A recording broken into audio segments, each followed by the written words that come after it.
Hello, Sisters in Crime. I'm Mindy Quigley, and I'm delighted to be hosting the weekly Instagram Live. We do these Instagram Lives for Sisters in Crime every Tuesday at 1 p.m. Eastern U.S. time, record them, and then play them back later. We're going to be joined today, I'm super excited, by Margot Douaihy, who's going to be talking to us about writing scenes that sing. We have a couple of Sisters in Crime initiatives going on that I wanted to tell you about. So the first is the Pride Awards are open. So these are awards for emerging LGBTQ writers. Hop on over to the Sisters in Crime website and check that out. Those entries are going to be open until the end of July.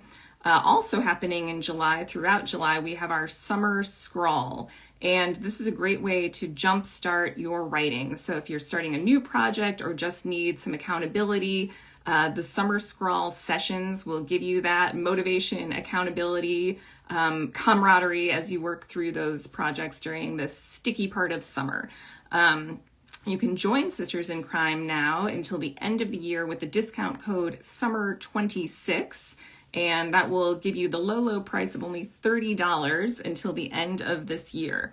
So we're going to go ahead and bring Margot Douaihy on momentarily. Let's see.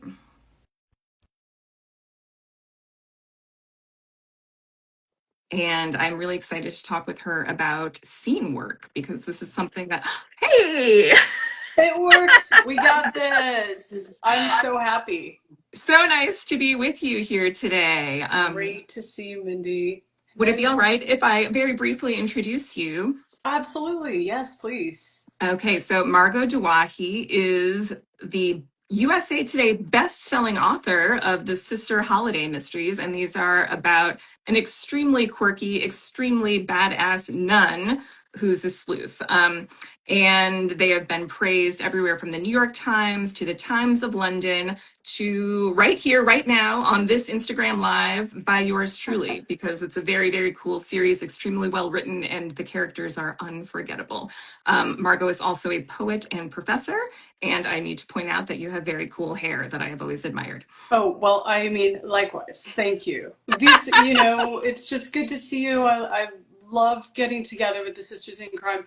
Thank you so much for this opportunity, and what fun. So My thank you. Thanks for absolute hosting me. pleasure. Yes, and this was a cool topic that you suggested, which is writing scenes that sing. And to be honest, it's not something that I had really thought about. Like, obviously, in each scene, we hope that it sings, but I had never thought about like breaking that down to make sure that it does actually sing, rather than just kind of having a sense of it. So, can you talk about why you're obsessed with scene work?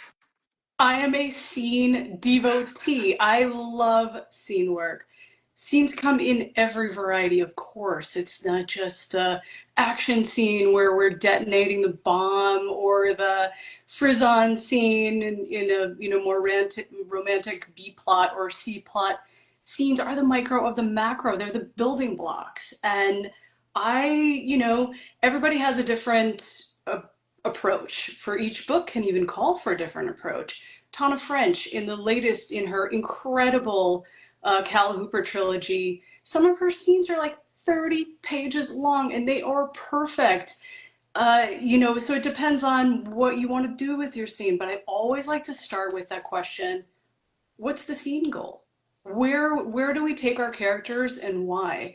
And very often having some, as you're drafting, especially the rough draft or draft one, whether you're a pantser, plotter, or in my case, I think those binaries are a bit of an illusion. I actually think we sort of contain multitudes, and I think we contain all of it. But getting a sense of, okay, I'm sitting down to write, where does my sleuth or the characters in this mystery, what do I need from this particular scene? And it can start with a vibe. It doesn't have to necessarily start with, oh, well, I need to unearth the clue of the identity of this body that is discovered. It can actually, we can break it down and break it down and break it down so that we have a scene goal that's more vibes and that can lead us into a greater elucidation of that particular goal. You can also have those ideas of, I just want a scene that's a fun and game scene. a crazy dive bar karaoke scene, fantastic. But I think having the clarity, just for my process, it creates kind of a nourishing sense of play and experimentation so that my character, in this case of my hard-boiled, quirky take on the hard-boiled sleuth series, I'm letting character open plot, but knowing that I need this particular scene to be kind of a dust up with her nuns in the convent, it just gives me a little bit more clarity as I go into write so that I can actually take more chances and experiment a little bit more. So it's in some ways paradoxical, having a bit of that scene goal. I mean, I could obviously talk about scenes forever. I love a good scene. I love a good scene too. And I think one thing that you have talked about that I found really interesting is reversals of polarity. So this is where we start and things are going pretty great, and then by the end of the scene, we are dead in a ditch. So how do, or the Yeah, opposite, or we are dead in a ditch and exactly. we come back from the dead, and now things are, we're riding toward a, fantastic conclusion of some point. So like when you think of those polarity reversals, Mm-hmm. what are you thinking about? How many do you want in a scene? Just one? Several? How big do they need to be? Can you go talk about? Yes, I think it's a perfect question. And for me, that I like these ideas of thinking through it in this framework of the polarity switch, some kind of a movement. So are we going to go in this scene? Let's just say, hypothetically in Divine Ruin, we have Sister Holiday, and it's not a spoiler to say, but she needs to go undercover to figure out who is bringing drugs into her school's campus, her parish of St. Sebastian's School in New Orleans. So the scene starts with her thinking, you know what? I actually need access. I need access to people who will speak to me. So she decides to go undercover. And so that it starts in that way with this burning need and desire. And then we move from the valence of, excitement, maybe some plucky daring do, like I want to cause some trouble. But then it quickly switches into the polarity of going from good to worse. So that was the switch there when she encounters cops who they have an issue with her because of what happened in the previous book in Blessed Water. She didn't intend on that. She's then in an exigent situation where she has to make a. And if you want to think about a polarity switch in that way, are we going to go from good to better, better to best, okay to bad, bad to worse? Because I think at the end of a scene, we want movement. When there's just treading water, why turn the page? Who cares? So maybe think of a new story question, and that's part of the polarity switch. What choice is she going to make? So those are just some of the really easy ways that as you're thinking through scene, and I like to bring in at least two distinct scenes into every chapter. Again, one size fits none, and you might want a very rich and kind of sinewy scene that's just your whole one scene per chapter. But for me, I like to think of movement in these ways because of page turning momentum is really important. And then the quieter moments have actually much more impact when you think of the story movement and how you can bring it into both plot line and storyline at the same time. You touched on something that I'm really interested in your work, which is your character building, and how some of that going, the polarity reversal can take place within a character, even that they're Mm-hmm. feeling a certain type of way, and then by the end of the scene, they're feeling differently based on the action of the scene or even based on something internal that's going on with them. So, how do you think of scene versus character, or those two things going hand in hand to create those movement, that sense of movement through a scene? Great question. I think scene, I'm like so predictable because I'm like scene, scene, scene. But it's a building block and it's osmosis. It gives you the opportunity for all of these cross currents. So in one scene, you can, of course, focus on the A plot, right? But let's just say, for example, you have your sleuth or your investigator who's it's after the police department's closed or they're, somewhere they shouldn't be and they're alone. and they can maybe be advancing the case. Maybe they can, overturn something or look on the back of a photograph and see handwriting or something that doesn't make sense. You can then trigger right into synthesis right there, someone's own process working it out. And then that can bring them from a sense of, empowerment to, oh my God, my best friend is the culprit. So right there you have plot, external action, your character is moving and making connections, sleuthing hardcore or actively or whatever. And then the internality. So you could set up your character arc in that way. Maybe their character arc is moving from distrust to trust. And this is a part of that uphill battle that they have to face. So again, thinking about what's your scene goal, how can we express character, how can character quirks and flaws and contradictions lead the way, and fire up these really juicy, wonderful, tiny points of micro friction. Because very often, big blowout, the shootout, chasing the whoever, the car chase, they're great, they're high octane, but so often it's these tiny moments that express both character and then can also advance us towards, bigger moments of kind of emotional climax, but also that the story momentum. And I think they exist hand in hand. I really love this idea of just breaking those scenes right down to their most atomic level. Because I think sometimes, for me at least, I've learned a lot as a writer through things either in my own writing or in a piece of writing that I'm reading that are not working, where a scene maybe has a ton of action, there's a million things happening on the page, but somehow it's still flat. And I think often what's lacking is those little Lego bricks are absent. It's just one big blur of, action without those micro beat moments where it's like the little mini scenes within a scene or the little mini character takes within a scene. Have you found that to be true, that there are, breaking things down this way can help save you from falling flat in a scene? Exactly. It's, and every beat has those, exactly as you say, those micro beats and then reverb.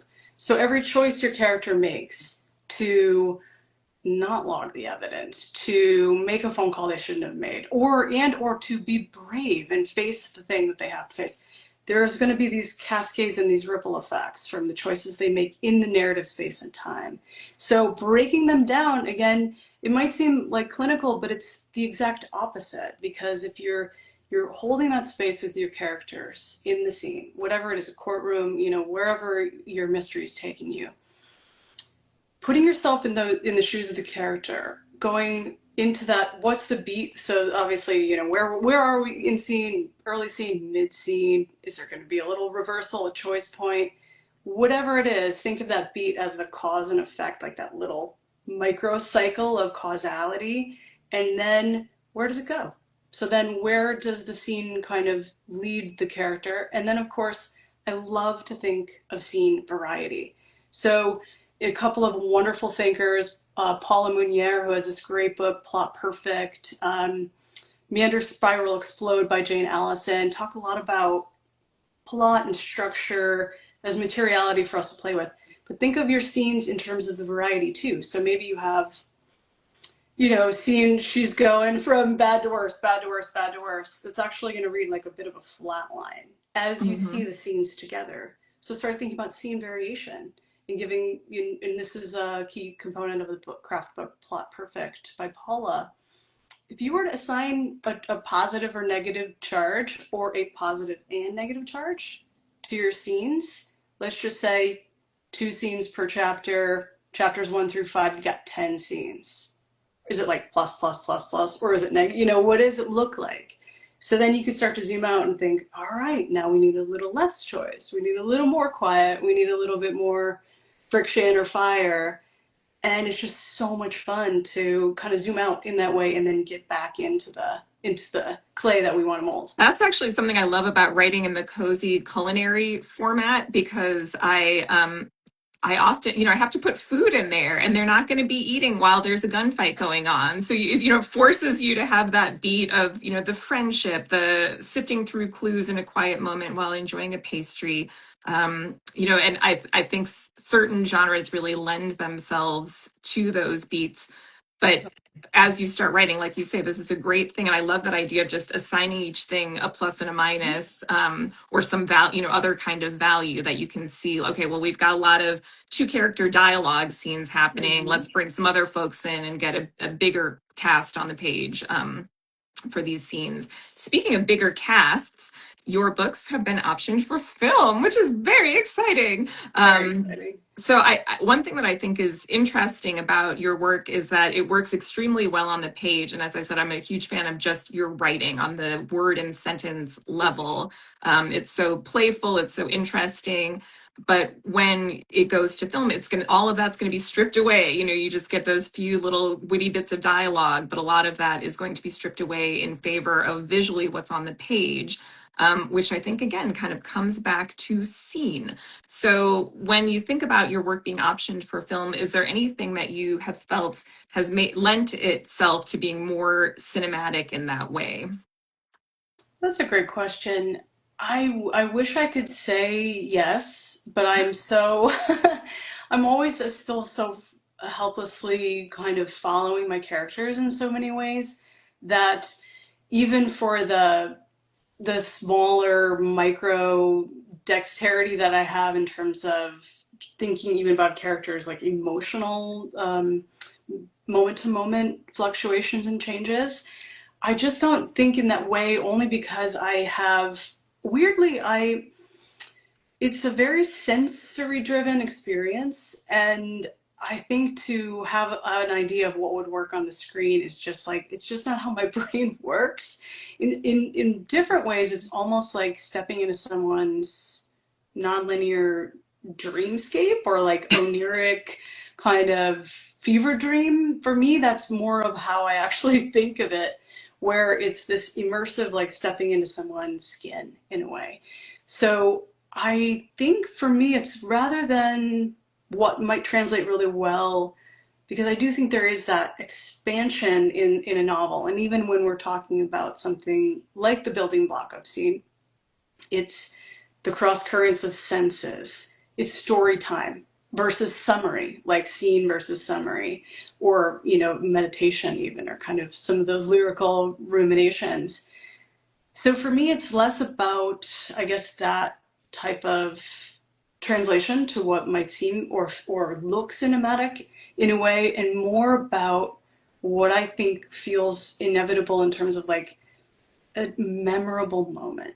So the DNA, if you ask anyone, let's just take The Pelican Brief. John Grisham, thriller, favorite, a great book, great film.